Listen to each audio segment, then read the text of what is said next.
What if? What if we wouldn't have never got exposed to eating the wrong way, eating bad? Do you think we would be better off, more healthy? This is a video response back to you eating right, Miss 31. You was looking at my old video talking about the Leviticus. Let's just say the dietary law. I always call it the dietary law, Israel on a diet. Me and my mom would have these conversations all the time, because she would talk about when she was growing up, how everything we thought was so good for us, was fitting for us, it was so heavy salted down. When you start talking about salt and your cholesterol level, your heart, and the diabetes, and et cetera, and how, like when my daddy be talking, he say, man, back then, they didn't even know what diabetes was, because there wasn't a whole lot of people getting sick, with diabetes, because the food that they killed was way more better than what we see now.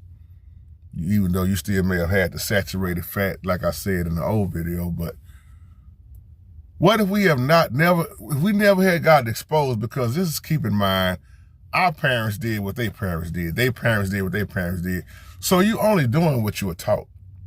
And that's why when I look at my children and all the sugar that I see that's out now in the stores, on all the aisles, man, sugar is being sold more than anything. Like they say, man, sugar is worse than cocaine.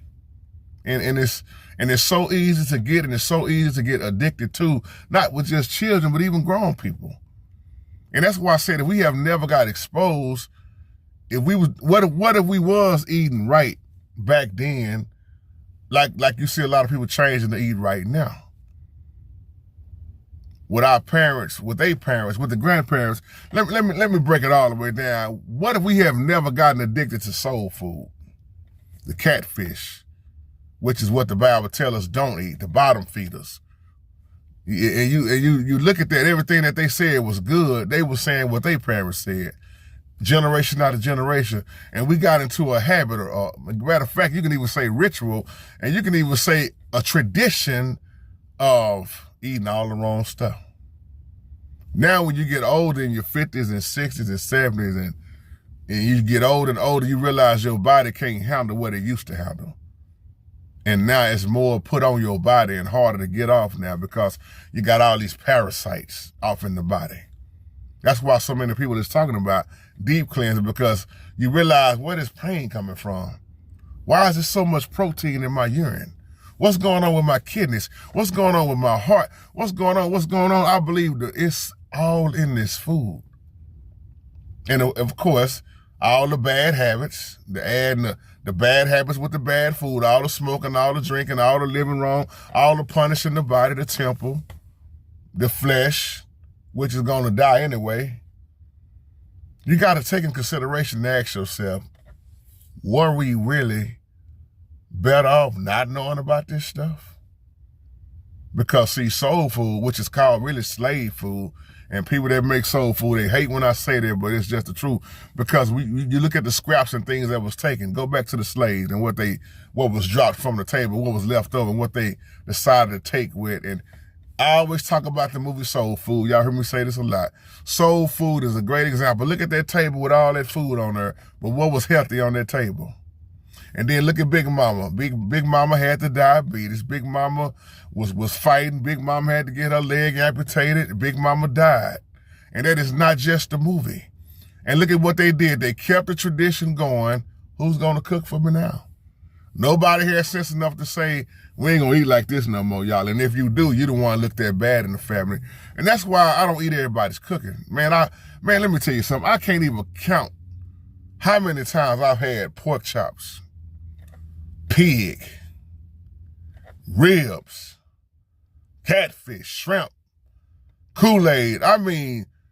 Cheese on top of cheese, and government cheese, and nacho cheese. And that's nacho cheese. We'll catch that later. That's nacho cheese. The stuff that we was brought up on, man, the beef, all the processed meat, the bologna. We thought we was eating good, but we was eating what we had. We was eating what mom and them could do. It reminds me of Good Times, the show Good Times. They would always go down there to that old meat market, that grocery store, and that meat was horrible. But they only could get what they could get. They was in the projects. They was in the ghetto. And it's a lot of us grew up not having a lot. And when you grow up not having a lot, you should appreciate a lot. But I'm just tying all this in together. If we never would have known about the way of eating the bad stuff, would we still be like that to this day? That's why I would say you can't expect the younger generation to do better if the ones before don't do better. Because it's just it's history repeats itself. And I'm not talking about everybody, because there's a lot of people in my race that won't eat what they ate growing up. Even my mom goes against a whole lot. She'll say, I'm gonna do some things in moderation, but like, what's her name? I left that alone, I've left this alone. Because once again, you get older and older, you start hitting your 50s, your 60s, and then to my people that's 70 and up, you can't eat like you used to eat. Most of y'all be telling me, man, I don't eat that stuff no more. But look at what the children was brought up on. So that's why I want to title this video, what if we never got exposed to that type of eating? Would we still do it to this day? Everything we was exposed to came from somewhere else, including the holidays. And when you go against it, they think it's something wrong with you. When in reality, and being biblically speaking, you just being set apart, and you're not trying to do what the heathens and the pagans do. That's why one thing I love about Daniel and them three Hebrew brothers, man, them Hebrew boys, they went against the tradition. They went against the food. They went against it all. Daniel said, let me eat my vegetables. Let me eat my fruit. In other words, let me be set apart. I don't want what y'all cooking, but keep in mind, they was already looking good. And the king knew it, and the followers of the king knew it. The people in high position, they knew it. That's why they said, go give me 3 of them Hebrew brothers. And what did Daniel say? He said, we're gonna look what, 10 times better? We're gonna be 10 times stronger, if I'm not mistaken what the scriptures say. And they was amazed at, and then look at his people versus Daniel and the Hebrew brothers. They saw the skin, they saw the strength, they saw the good looks, they saw, hey man, we need to eat like, but see, all along, they was trying to get Daniel to fit into their culture, do like they do, eat like they eat, be who they are, learn their ways, and that's what happened to us. We always talk about culture, but if you look at everything we do, it ain't talking about everybody. But a lot of things that we do as people, it didn't come from the Most High. Especially when you're talking about Christianity, and that ain't even come from the Most High. When you start talking about living right and eating right, you don't want to go back to Leviticus. See, Christians that I know, I'm talking about, that's a lot of them, they love to eat what they want to eat. And then they be the main ones suffering. I'm just being real.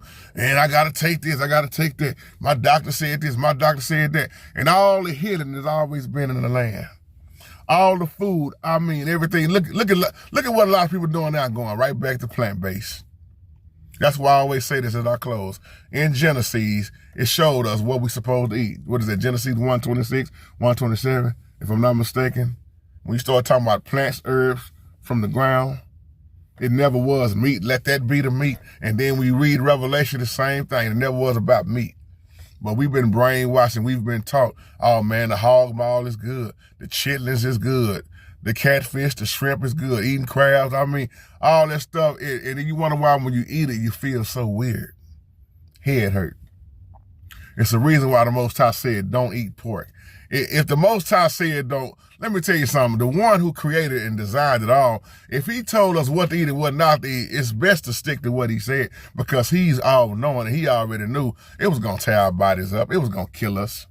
It's eventually killing us. And now you look at all the hormones and steroids and stuff now pumping this food up, and shelf life that they put in to make it last long on the shelf. And then you put that inside your body. Why am I feeling this way? Why am I dying? Why is my children acting like this? We better leave them hot dogs alone.